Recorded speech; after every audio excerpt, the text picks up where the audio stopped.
Welcome to Seed to Life. In this video today we are going to see how to grow one more special herb or a vegetable or a phytomedicine called as Roselle or Hibiscus Sabdariffa.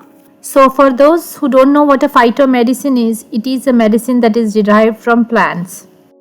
Since childhood I have known Roselle as Ambadi in my native language. But later I came to know the other Indian names like Gongura. But now I know that this vegetable is famous in almost every continent in the world. Some of the famous names of Roselle are Gongura, red sorrel, Ambadi, Karkade, Florida canberry, and then there are many more. Now let's move on to its benefits. As it is used in many folk remedies in various parts of the world, it is gaining attention from a lot of researchers. Many researchers are evaluating its potential uses as plant-based medicine. Because of its diuretic effect, leaves and calyxes of roselle are used to lower the blood pressure.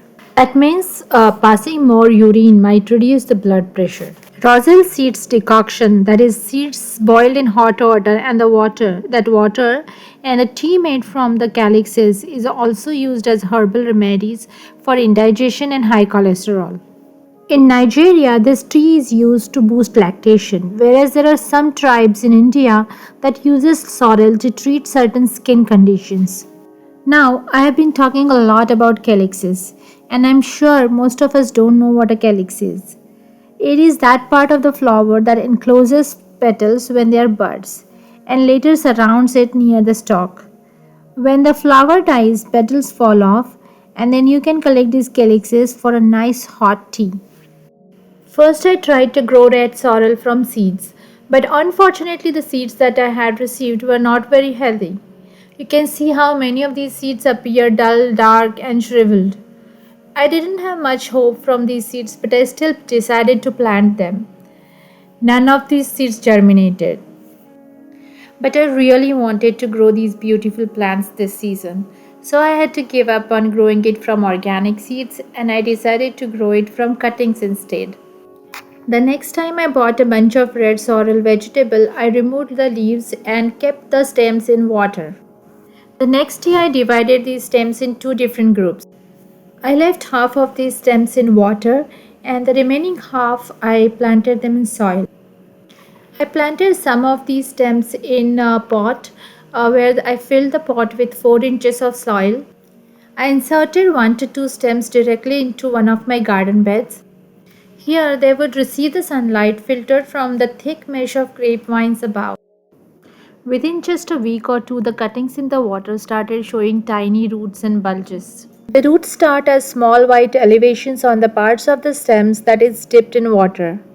Here you can see the root development after about 3 to 4 weeks. I did not have to use any rooting hormone and still the roots grew really well.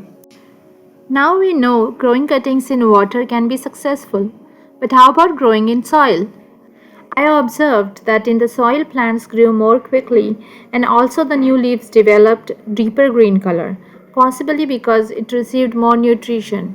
I removed the new plants from the pot and added more soil at the bottom to allow the roots to develop further.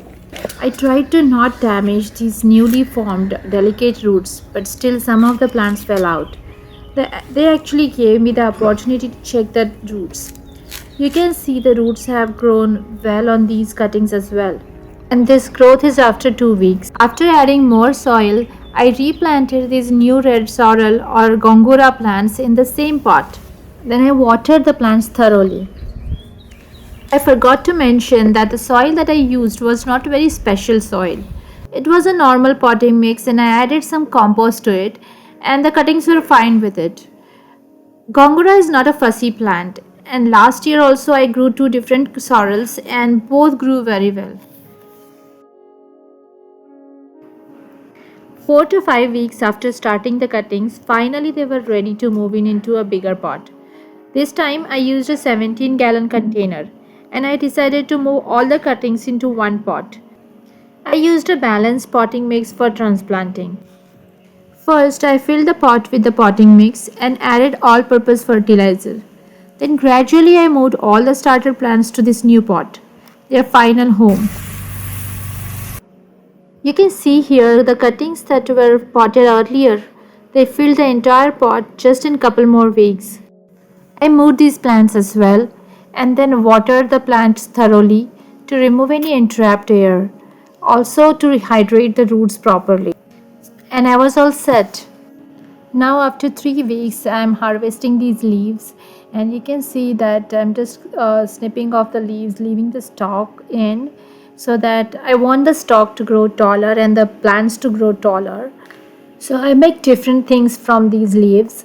I haven't really used flowers yet, but this year I'm hoping to get some good flowers, and then I can use them for jams and jellies and maybe some tea. From these leaves, I can make some sour and spicy chutney, or there is one more special healthy recipe of steamed gongura dumplings that my grandmother used to make. I will try to share that recipe in my next video when these plants start flowering towards the end of the summer. Stay tuned for that. Thank you so much for watching my video. I hope you enjoyed it. Please subscribe to my channel Seed to Life for more videos and updates. Click on the bell icon to get notified about the new videos. Thank you again. See you soon.